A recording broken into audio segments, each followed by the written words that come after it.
নমস্কার বন্ধুরা, সুপর্ণাস কিচেনের আরেকটি নতুন ভিডিওতে আপনাদের অনেক অনেক স্বাগত। আশা করি আপনারা সকলে খুব ভালো আছেন। আজকে চলে এসেছি আবার একটা নতুন রেসিপি নিয়ে, ক্রিসমাস স্পেশাল ফ্রুট কেক। খুব সহজেই আপনারা সামান্য কিছু উপকরণ আর সামান্য কিছু টিপস দিয়ে এই রকম সুন্দর রিচ প্লাম ফ্রুট কেক বাড়িতেই বানিয়ে নিতে পারবেন। চলুন তাহলে আজকের ভিডিও শুরু করা যাক। সবার প্রথমে এখানে আমার লাগছে অরেঞ্জ জুস। এখানে আমি অরেঞ্জ থেকে বের করে নিয়েছি। আপনারা চাইলে মার্কেট থেকে জুস কিনেও ব্যবহার করতে পারেন। এখানে আমার লাগছে টুটি ফ্রুটি, নিয়েছি কিছু চেরি, ব্ল্যাক কিশমিশ, হোয়াইট কিশমিশ, আলমন্ড, কাজু আর মোরব্বা। সবকটাকে আমি ভালোভাবে ভিজিয়ে নেব সারা রাতের জন্য।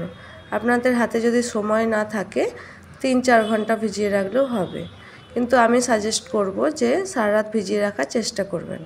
তাতে ড্রাই ফ্রুটসগুলো জুসটা খুব ভালোভাবে অ্যাবসর্ব করে নিতে পারবে।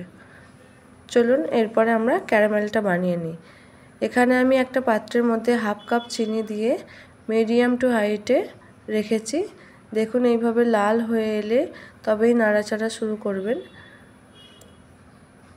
আস্তে আস্তে নাড়তে থাকবেন, দেখবেন চিনিটা এর মধ্যেই গলে যাচ্ছে। দেখুন কত সুন্দর কালার চলে এসেছে। একটু নাড়াচাড়া করলেই চিনিটা ভালোভাবে গলে যাবে। এখানে আমার একদম ক্যারামেলটা রেডি হয়ে গেছে। এরপর আমি এখানে 1/2 কাপ নলেন গুড় বা খেজুরের গুড় ব্যবহার করেছি। আপনারা চাইলে যে কোনো অন্য গুঁড়ো ব্যবহার করতে পারবেন অথবা স্কিপও করতে পারবেন। আমি গুড়টা দিয়েছি এই কারণেই কালারটা খুব ভালো আসবে। 1 মিনিট মতো ফুটিয়ে গ্যাসটা আমি এখানে অফ করে দিচ্ছি। ক্যারামেলটা ততক্ষণ ঠান্ডা হতে থাকুক, আমরা চলে যাই পরবর্তী স্টেপ। এখানে আমি একটা বাটি নিয়ে নিয়েছি। এর মধ্যে দিয়ে দিচ্ছি 100 গ্রাম তেল আর দিচ্ছি 100 গ্রাম লিকুইড নর্মাল টেম্পারেচারে রাখা দুধ। এখানে দিয়ে দিচ্ছি 150 গ্রাম পাউডার সুগার। এবার সবকটাকে ভালোভাবে মিশিয়ে নিতে হবে। 1 মিনিট মতো ভালোভাবে মিশিয়ে নেব। মেশানো হয়ে গেলে এখানে আমি দিচ্ছি 1 সিপি ভিনিগার। ভিনিগারটা যদি আপনাদের কাছে না থাকে তাহলে স্কিপ করতে পারেন। আর দিচ্ছি 2-4 ফোঁটা ভ্যানিলা এসেন্স দিয়ে আবারও ভালোভাবে মিশিয়ে নেব।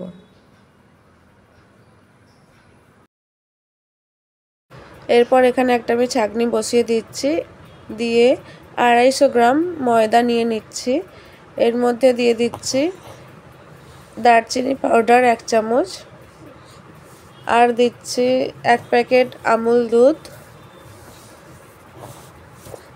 দিয়ে ভালোভাবে ছেঁকে নিতে হবে। এই স্টেপটা কিন্তু অবশ্যই আপনাদের ফলো করতে হবে।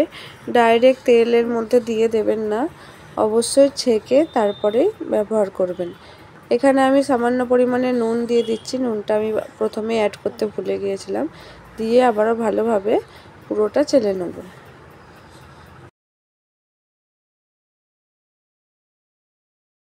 এই চেলে রাখা মিশ্রণটি এবার এই লিকুইডের মধ্যে অল্প অল্প পরিমাণে দিয়ে ভালোভাবে একটা স্মুথ ব্যাটার তৈরি করে নিতে হবে। আমি এখানে হ্যান্ড উইক্স দিয়েই ভালোভাবে মিশিয়ে নেব। আপনাদের কারো কাছে যদি বিটার থেকে থাকে তো 1 মিনিট মতো খুব ভালোভাবে বিট করে নিতে পারেন। যে কটা টিপস আমি আপনাদের সঙ্গে শেয়ার করছি আপনারাও বাড়িতে ফলো করে দেখুন। আমি গ্যারেন্টি দিচ্ছি আপনারাও খুব সহজেই একটা সুন্দর কেক বানিয়ে আপনার প্রিয়জনদেরকে খাওয়াতে পারবেন। আর বাড়ির লোকও আপনার প্রশংসায় পঞ্চমুখ হবে, কথা দিচ্ছি। কথা বলতে বলতে দেখুন ব্যাটারটা আমার 80% মতো রেডি হয়ে গেছে। এবার বানিয়ে রাখা ক্যারামেলটা আমি এর মধ্যে দিয়ে দেব। ক্যারামেলটা দিয়ে খুব ভালোভাবে মিশিয়ে নিতে হবে।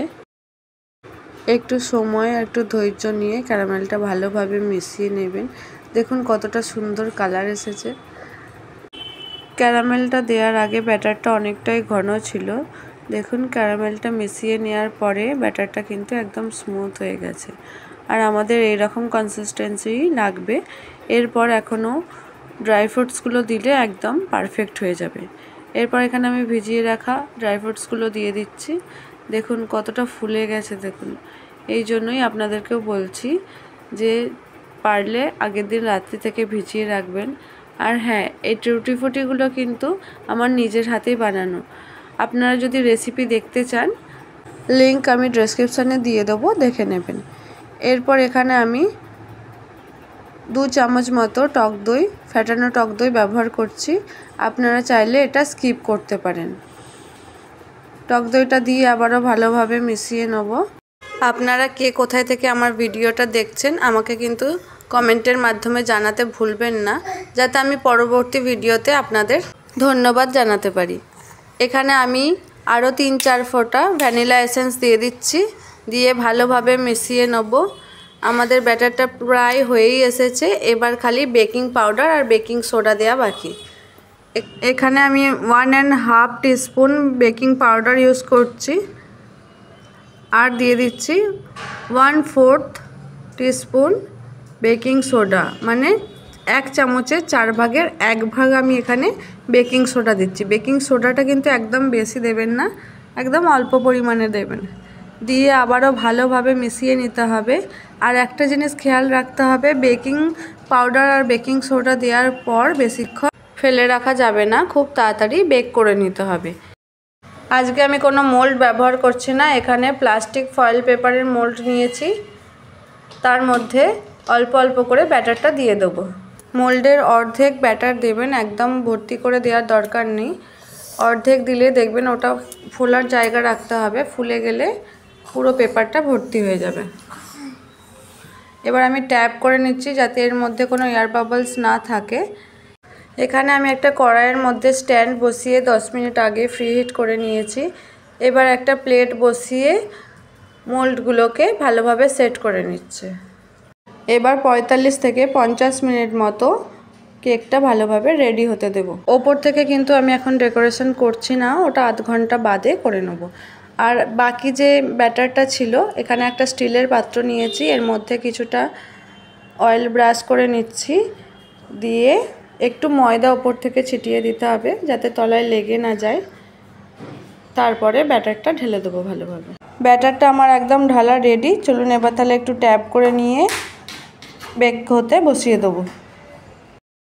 এখানে আমি কিছু ড্রাই ফ্রুটস নিয়ে নিয়েছি ডেকোরেশনের জন্য। এতে সামান্য কিছুটা ময়দা দিয়ে ভালোভাবে মিশিয়ে নিচ্ছি, দিয়ে ওপর থেকে ডেকোরেশন করে নেব। ময়দা দেওয়ার একটাই কারণ, যাতে ড্রাই ফ্রুটসগুলো কেকের ভেতরে না চলে যায়। আমি এখানে আধ ঘন্টা পর ঢাকনাটা খুলে একটু ডেকোরেশনের জন্য ড্রাই ফ্রুটসগুলো সাজিয়ে দিচ্ছি। আধ ঘন্টা আগে ঢাকনা খোলার কোনো দরকার নেই, আধ ঘন্টা পরে খুলে দেখবেন যখন কেকটা একটু ফুলে গেছে, ওর ওপর সাজিয়ে দিলেও ভেতরে যাবে না, সেই পর্যায়ে আমি এখানে ড্রাই ফ্রুটসগুলো দিয়ে দিচ্ছি। সব ড্রাই ফ্রুটসগুলো আমার দেওয়া হয়ে গেছে, এবার ঢাকনা দিয়ে পুরোটা বেক হতে দেবো। এই দেখুন আমার কেক কিন্তু একদম রেডি হয়ে গেছে। দেখতে কতটা সুন্দর হয়েছে দেখুন, দেখলেই জাস্ট মনটা ভরে যায়। আপনারাও বাড়িতে বানান। আর হ্যাঁ, বলে রাখি, কেকটা বানাতে কিন্তু আমার পুরো 1 ঘন্টা সময় লেগেছে, তাই একটু হাতে সময় নিয়ে আপনারাও বাড়িতে বানিয়ে ফেলুন। আর আপনাদের দেখিয়ে দিই কতটা স্পঞ্জি হয়েছে দেখুন। রেসিপিটি কেমন লাগলো আমাকে জানাতে ভুলবেন না। ভালো লাগলে অবশ্যই একটা লাইক, কমেন্ট, শেয়ার এবং চ্যানেলটি সাবস্ক্রাইব করে পাশে থাকার অনুরোধ রইল। ফিরছি আবার নতুন কোনো ভিডিও নিয়ে, ততদিনের জন্য আপনারা ভালো থাকবেন, সুস্থ থাকবেন, সঙ্গে থাকবেন। এতক্ষণ সঙ্গে থাকার জন্য অনেক অনেক ধন্যবাদ।